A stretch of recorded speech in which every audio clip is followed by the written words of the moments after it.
Hello everyone, this is Shelby with Shelby Creations. Welcome back to the Dragon's Den.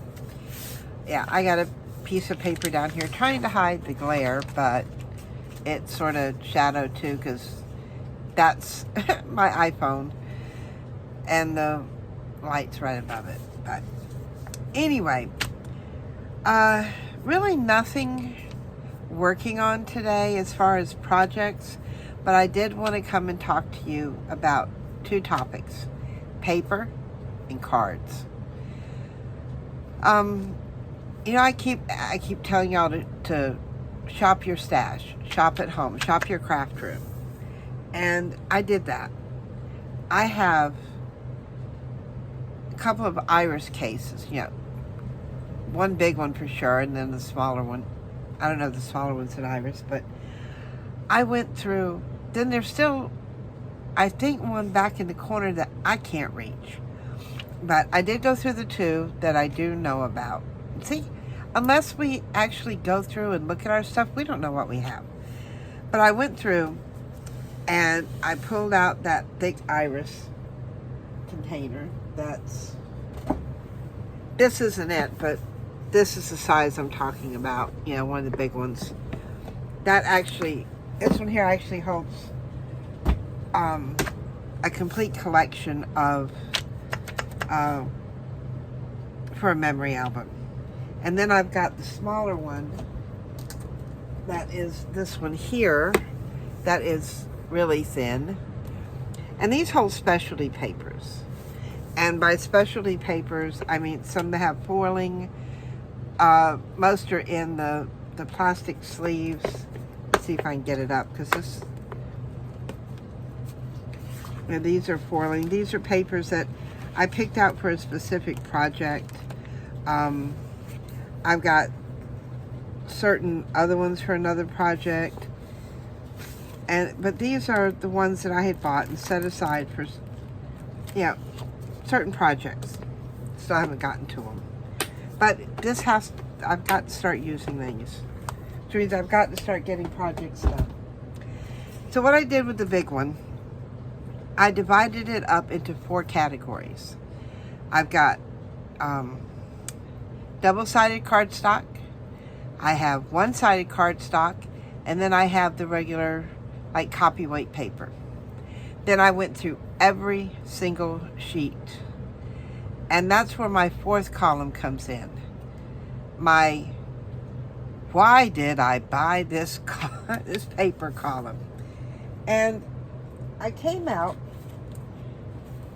with, and some of us, you know, it's like, why?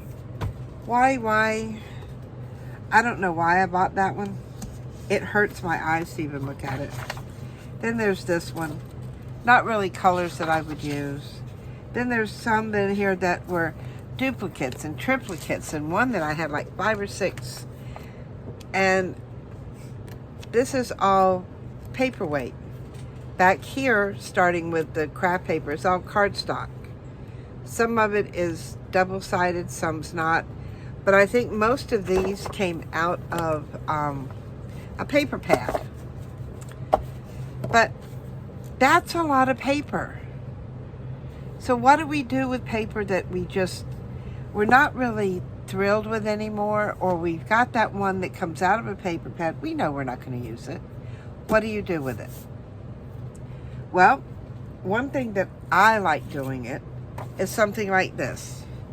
Now this one here, you can still see the background in. This was, I'm not real good, I don't really care for the wood grain stuff, and that's what this is. So I went over it lightly with gesso, and then I came around the edge with, I had a mandala stamp, and I went around the edge, and I mean, you can tell because, yeah, I goofed up there getting them, but I did my own pattern. But you have to wait for the gesso to dry. This was just a very thin coat, but now I've got a sheet that I can use that I like. Am I going to do it to all of these? No. I may do it to a few, but that's one thing we can do with our paper. Recreate it. Another thing, and this is where the cards come in. A lot of you have seen me use like the playing cards. And what I did with these is I simply put glue on the back. You see, that's where some of it I have is stained. And I just used it there. You can tell I've cut them all out. And you'd be surprised how many cards an 11 by 17 sheet would give you. Or is this a 12 by... I have no idea what size this is right offhand. But it's just... And you can use regular paper. But this is just some old paper that I was blessed to receive from my daughter, who left it in the garage for several years after she moved to Denver. She used to teach art at the Y in Sarasota, my oldest.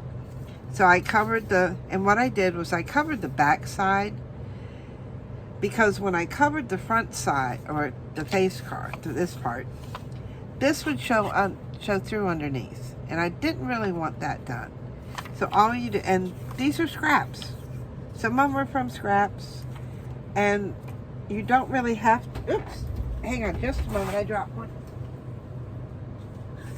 I don't want the puppies to get a hold of them. But these are two that I haven't done yet. And when I cut these out, I had a little extra of the paper. That's okay. We're going to come right back in here. Now, I will tell you that on these, Fabri-Tac seems to have worked best, because most of the cards nowadays have that plastic coating, and Fabri-Tac is good for adhering to it. Glue stick did not work. I mean, the paper popped right off. White glue or a water-based glue, whether it's white or clear. And you see this one wasn't even cut right. But I'm going to stick it down there. And that little bit shows we're okay. Let me see if I've got the one that... Alright, this is it. I'm not sure you can see it, but there are wrinkles. Let me see if this... Bring it up this way. You see the lines here? Those are wrinkles left from a water-based glue. Now with a water-based glue, you're going to have to set your papers aside, or your cards, and let them dry completely before you go cutting them out. So, but with Fabri-Tac, you don't really have to wait. Plus, you don't get the wrinkles. Now with these, yeah, I can easily pull out scraps. See, is that one gonna fit? That one would fit. Just like that. I'm gonna hold that in place. And, well, let's go ahead and glue it down first. And these are so simple to make. But in our stack of cards, if you're using playing cards, you've got 52 cards you have to deal with. And I don't like having them just sit aside, because they take up space before I actually do anything with them. And I don't have the space. So there. I can use that as a journaling spot. I can put a sticker or whatever on there. You can come back in here and with your ink and simply ink around the edges. I'll do that side. I definitely want to do that green part.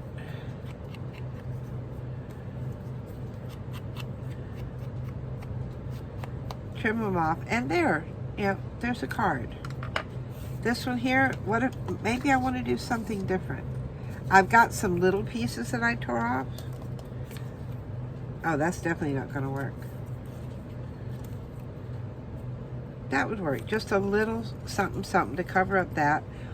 And then if I want to come back later, if I don't like it, yeah, I can cover it up again. But when we're looking to fill our journal and we need something for pockets, these have worked great for me. Let me go ahead and put my lid on that, because I know I'm pretty much done with that piece. Put that over there. Trying to keep things cleaned as I go. Now see, that's where the paper had a stain on the edge, but it looks good to me. Just part of the character of the card. And then I'll come back here on this side. And see, it didn't go all the way over right here, but that's okay.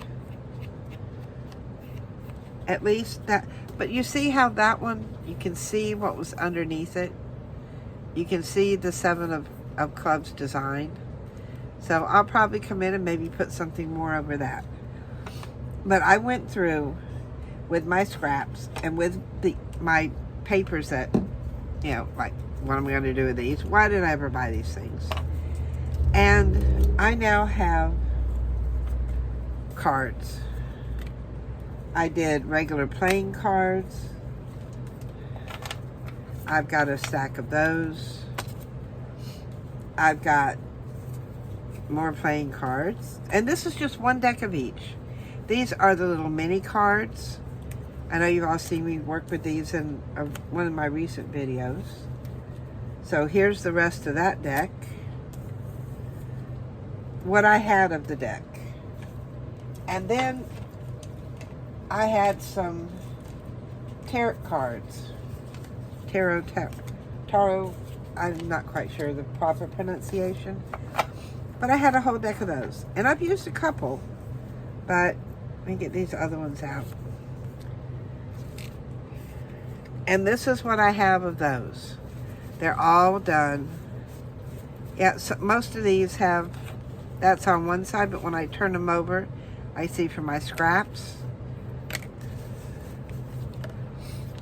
And now I have journaling cards. And I can use these, you know, a lot better than I could a whole sheet of this. Like I said, I have no idea why I bought that paper. Some I left as they were, I think. Nope, these are, but I do have some.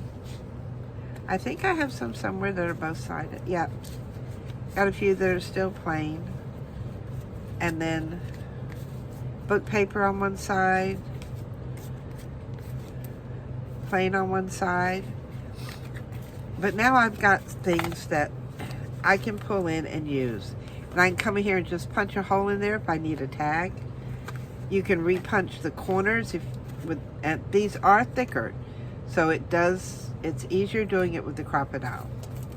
On these here, I had used part of the deck, but I mean, I have got, those are plain, those are, get through some of these here. So you can tell which sheets I've used.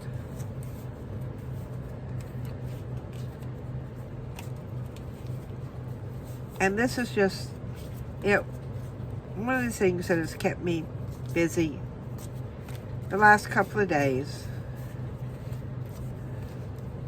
Because I hate to have things just hanging around. That one, all I did was, I actually folded that over. Because it fit this way, but it was longer this way. So what you do is I put the 2 cards down. Yes, it fits. Had a little bit of give room. I glued paper on one side and simply folded it over. And that's, I've done several like those in here. But simple, easy journaling cards. These are the minis. I've gotten so many compliments on these. Most of these are just plain. Because these are the ones, see, I did put book page on some, that I love coming in and just putting a flower sticker on and tucking that in a corner or in a little pocket somewhere. But, I mean, there's a bunch of those. There is a bunch of these. But this is what I've done. I have made something that I can readily pull to go in a journal. And yes, I do have scraps left, but we do have our scrap journal. So I'll be using some of these in there. But there are other pieces I can use in, in other places with other projects. That's ribbon and lace ribbon and seam binding I need to use. Put that under there. But just by using what I have and finding a way that, yes, I bought all that paper.